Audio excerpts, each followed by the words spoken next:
our breakdown of some of ESPN's top 10 rankings at each position. It's voted on by executives, scouts, coaches, player personnel members. And today we are talking quarterbacks. I'm going to read you the top 10. I'll show you the honorable mentions.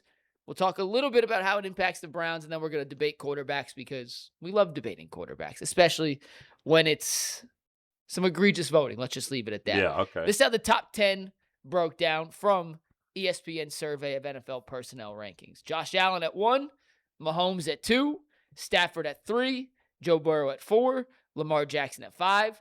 At number 6, you had Dak Prescott, Justin Herbert at 7, Drake May 8, Jared Goff 9, and Caleb Williams at number 10. 10 other quarterbacks received at least one vote in this top 10 exercise. Those 10, ignore the numbers next to their names. This is just how the graphic was set up. Darnold, Jaden Daniels, Jordan Love, Brock Purdy, Baker Mayfield, Trevor Lawrence, Jalen Hurts, Bo Nix, CJ Stroud, and Daniel Jones. We're going to spend a minute real quick. 3 of those are stunning to me. I agree, and that's why I want to ask about the Browns real quick, and then we'll get into the rest. Yeah.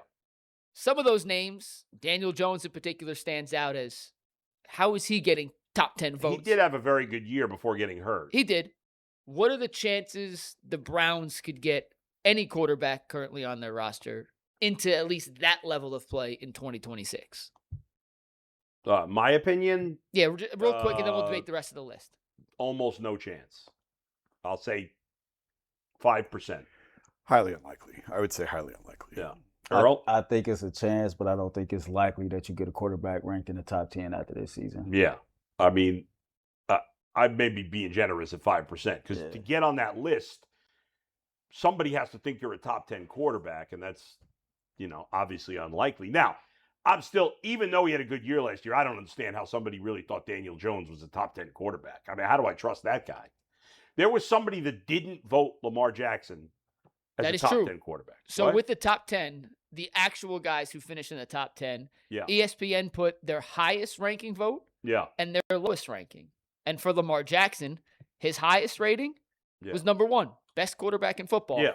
His lowest ranking was unranked, not in the top 10. That's just crazy. That's crazy. Yeah. No matter how you feel about Lamar Jackson, on no planet is he not a top 10 quarterback. And I got to trust the judgment of that, whoever that person is. I think there's some personal something with that. Honestly, that has to be. There's somebody who knows something behind the scenes that just doesn't like him. I guess, that's pretty stupid. Only 4 quarterbacks, by the way, the top 4 Yeah. on this list, Allen, Mahomes, Stafford, and Burrow were the only 4 who were unanimously voted top 10. Everyone else had it should have been 5. Vote. It should have been 5 because those are the top 5 quarterbacks. You decide whatever order you want to. I mean, to me, I actually would have them. I would actually, for me, I'd have it Allen, Mahomes, Stafford, Lamar, and Burrow 5. Just because Joe's missed so much time. Yeah. And Lamar's missed some time too, but not as much as Joe. If you could guarantee me Joe Burrow would be healthy, I'd take him over any of them, personally. I'd flip 3 and There's 5. some bias there. I'd flip 3 and 5. That's it. I like the rest of it. I flip 1 and 2. I would probably have Patrick Mahomes first. Unpopular, I think I would go Stafford second, Allen third, Lamar fourth, Burrow fifth. They're really, I don't think you can make a case for Stafford to be number 1. I don't think you can make a case for 1 year you can. Like you wouldn't take Stafford because he's older, but like Stafford was just as good, if not better than all these guys. Stafford was the MVP last year. I know. But if you had your choice of all 5 of those guys, you taking Matt Stafford first for 1 year? It's hard for me to reconcile just 1 year. I don't get him so much quarterback. Obviously, if I'm like, well, can I get one on my team? He'd be the last choice because he's towards the end of his career. Yeah. But you could put those 5 are separate from the rest. Yeah, I agree. Nobody else belongs in that conversation. Like Dak Prescott and Justin Herbert, who are 6'7", and we could debate, if they belong at 6'7", but they don't. None of those guys belong in the conversation with the top 5. No. Top 5 have no problem. Yeah, with. that's 6 through 10. There's a pretty big gap between 5 and everybody else. Now, I'm a big Dak Prescott guy.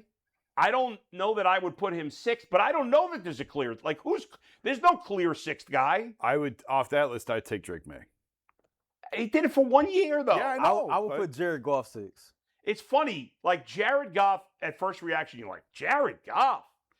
He's been one of the most consistent. He never gets hurt. Yeah. He's always good. Yeah. Now, you could question in some big spots he's had some bad moments, but so is Dak and so is Justin Herbert. I mean, I said it before. That trade was a home run for both sides. Both sides got exactly what they wanted out of that Rams-Lions deal.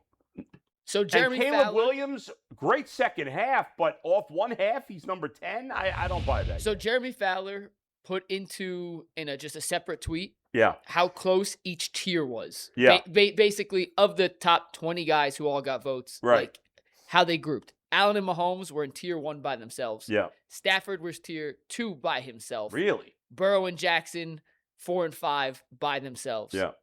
6, 7, 8, 9, Prescott, Herbert, May, Goff. That's a tier. Then the next tier, and he put these next 4 were all incredibly close. Yeah. Caleb Williams, Sam Darnold, Jaden Daniels, Jordan Love, then Purdy Mayfield, then Trevor Lawrence, Jalen Hurts, so then Nix, Jones, and Stroud. So really, that other order that you had 1 through 10, that's the order they finished. 11, it's 11 through 20, not 1 through 10. But if Fowler's putting how exactly it was in order with these tiers, then yes. Why else? What else? If he's not going to do it alphabetically, what other way would he do it? So can I see 11 through 20? Yeah, Steve, just take you have it. So executives put Baker Mayfield 15th. Then if you're going off this, then it'd be 15th. Which is really where I thought he was all this time. Yeah. I would have had Sam Darnold in the top 10. Which is fine. I can't, again, to me, Sam Darnold's done it he's done it 2 years. Well, your whole thing is he's got to do it again. Well, he did it again. He did. I mean. I'd have him in the top 10 over Caleb Williams right now. But I would rather have Caleb Williams than Sam Darnold. I think I'd rather have Sam Darnold right now. Caleb Williams is younger. Come back in a year and I might have a different answer. And I still like Jaden Daniels. He had 1 bad year. I like Jaden Daniels too, a lot. Yeah, I think a whole lot. I think Love. I'd take Daniels of anybody on that list right there. I would take Daniels. Like if we were starting a team? Yep. Yeah, if you make me take one of those 10, it's Jaden Daniels. Yeah, 100. I'm with you. My next choice, Hurts is a hard one because his highs are really high and his lows are really low. I mean, I don't know how anybody voted for right now for Stroud or Jones, and honestly, Purdy. I mean, Purdy's okay, but nobody would take him as a top 10. I feel like I like Bo Nix more than the actual Broncos fan that's sitting behind the curtain. Jordan Love's overrated in my mind. Trevor Lawrence has been overrated. I'm not a Lawrence guy. I like Love, but he had a good bounce back year. Sunshine. Yeah. To me, there's no controversy with Baker. He's somewhere between the 13th and 16th best quarterback. He's been that for most of his career. He'll continue, and that's good. And most of us, to be fair, will probably sign for that for the Browns because they haven't had it. Yeah. Well, I already told you. Yeah. Sign me up for top 15, top 20 quarterback. Yeah. I'm with that. But consistently. So, Earl, real quick, because you mentioned top 15 through top 20.